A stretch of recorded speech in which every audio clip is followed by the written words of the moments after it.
What's going on, Tamers? East here, just doing whatever I can to survive the brutal and nasty Tokyo summer heat. A little bit of a travel tip if you're ever deciding to come to Japan. If it's during July or August, don't come here. It's awful. And for all the folks who live in the tropics like Malaysia, Indonesia, or Singapore, shut up! The Digimon card game scene has also been heating up with the recent release of the BT18 Element Successor set.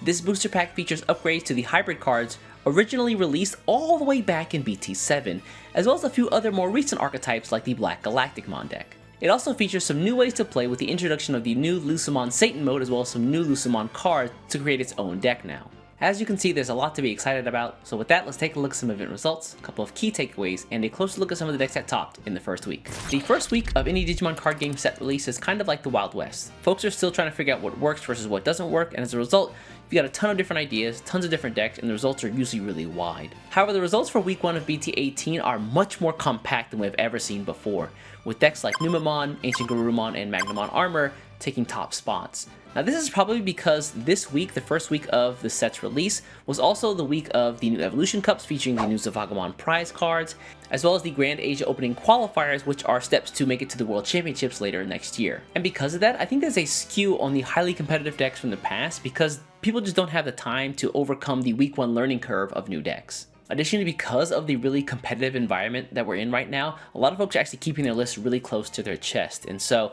it's actually pretty tough getting our hands on some decent, fully developed lists this week. The new hybrid tools do seem very good though, with the payoff of the Susanumon Ace, being able to deplete your opponent's security and recover your own security by great amounts in a single turn. The downside here for a lot of these new cards though is that they do feel kind of expensive, in the fact that the memory cost for the Tamers is quite high, and the evolution costs for the hybrids are also pretty high as well. And so what you end up having is a lot of folks using the already established Ancient Garurumon or Ancient Greymon packages and just slotting in some of the new cards where they see fit. However, if we're just talking about the new hybrid cards introduced, many people believe that the purple hybrid deck might be the strongest of them all. With lots of tools to cycle through the deck, as well as lots of ways to play down the Tamers for cheap from the trash, this deck finds a great way to get to the Susanumon very quickly and in the game. And if you look at the rookie level, you'll notice a couple of wins by the Lucemon deck introduced in this set.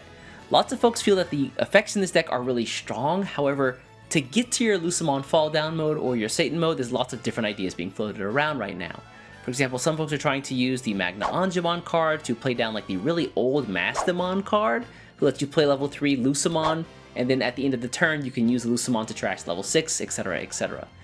This is just one way I've seen, but there's lots of different ideas still being tested. I'm really looking forward to seeing how this deck develops because it's pretty exciting and absolutely dunks on Magnamon X Antibody. And as a personal anecdote here, it feels like building decks in BT18 has been really difficult just because of the sheer volume of multicolored cards in this set. There doesn't feel like a cookie cutter path you can follow to like put all the right cards in the right deck.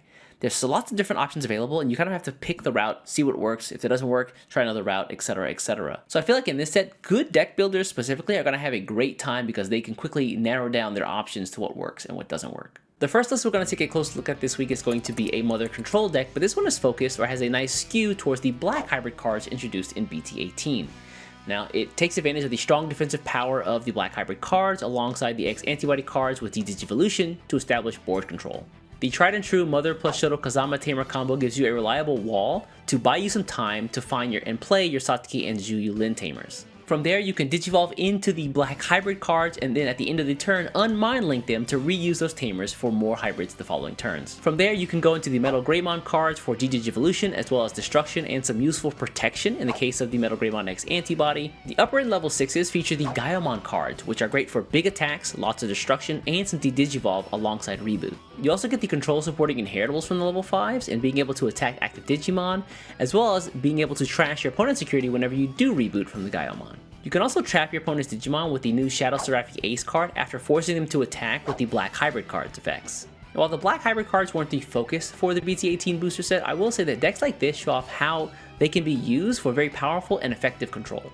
So this next list is a little personal, just because it's actually my topping list from this week's locals. This feels a little self-aggrandizing, but honestly I didn't want to have to make the entire deck profile video for a week 1 topping list, so I decided to share it here.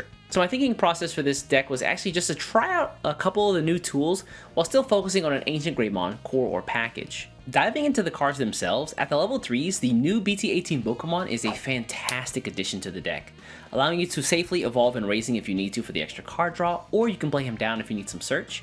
And then later on, whenever one of your other Digimon evolve into a hybrid or one of your Tamers evolve into a hybrid, you get memory +1 from that. Additionally, you'll notice that my level 4s are pretty much focused on the Ancient Greymon package, where you see 2 of the promo Agunimon who can warp for 2 costs whenever he attacks, as well as the BT17 Agunimon and Burning Greymon, who can both together evolve into an Ancient Greymon for a warp, or you can Digicross into him using both those cards as well. You'll notice I have the 1 copy of the BT7 Burning Greymon, and this is because lots of the deletion effects for this deck are actually locked at the level 6s, and so as a result, I wanted a way to either destroy like a small Floodgate or get rid of an Ukamon on board, and he was a really easy way to do that. While we're on the subject of Burning Greymon, the BT17 Burning Greymon is a fantastic card.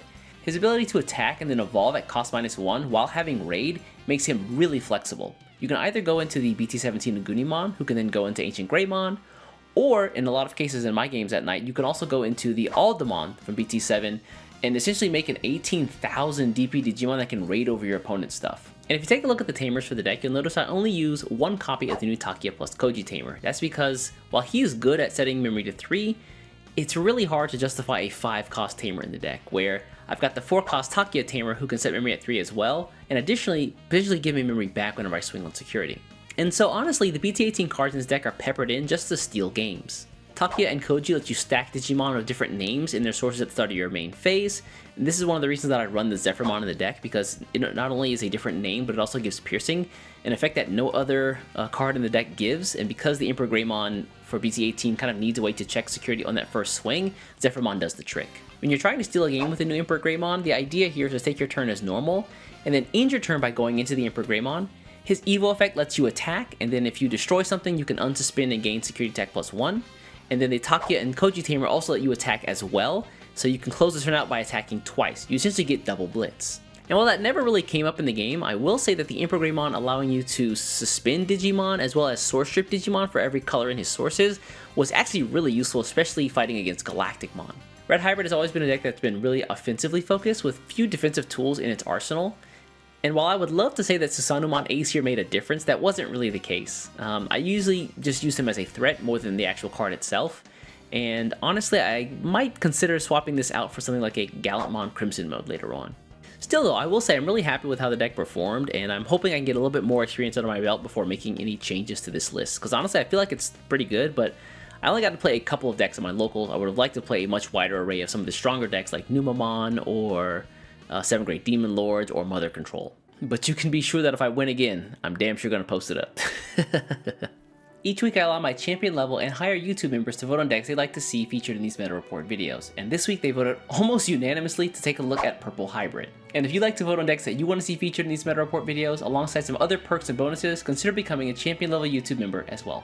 Again, I want to give a very heartfelt thank you to the folks who do support the channel, and with that, let's take a look at Purple Hybrid. The new Purple Hybrid feels like it's focused on getting to the new Susanumon Ace so you can get some quick kills and lots of recovery all in one go. And while they did get a ton of new tools in addition to the cards you see here, I'm really surprised not to see any copies of the new Duskmon or Velgramon. The new Loemon is a good way to reuse your Tamers that you've evolved over, but honestly I feel like the Duskmon would have been a great way to also let you play Tamers from trash. The new Raihimon for level 5 is honestly one of the more perfect cards I've ever seen printed. You can play it down for 3 if you have the materials in trash, or you can evolve into it if you want to.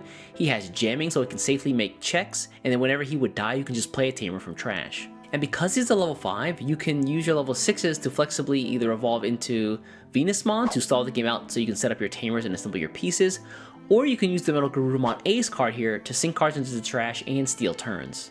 You can then end games with the Ruler of Destruction and Regeneration option cards to cheaply play your Susanumon, absorb all your Tamers, and then destroy your opponent's security and then recover your own at the same time. The Tamers here focus mainly on Koichi for stability with the Loemon and the Kaiser Leomon, as they can evolve more cheaply off of a Koichi than any other Tamer, as per their text digivolution effects there. Both the Koichi Tamers allow you to cycle cards into the trash, with the BT7 Koichi Tamer giving you card draw, and then the newer BT18 Koichi Tamer giving you memory off of it. And then finally, the level 3s here are focused mostly on memory gain, with the BT7 Lopmon, who has the +1 memory and inheritance, as well as Ukamon, who has +1 memory whenever he's pulled into the battle area, and then the EX6 Salamon, a great choice here honestly, who gives you +1 memory at the start of the main phase if you have a yellow or purple, I believe, Digimon or Tamer in play.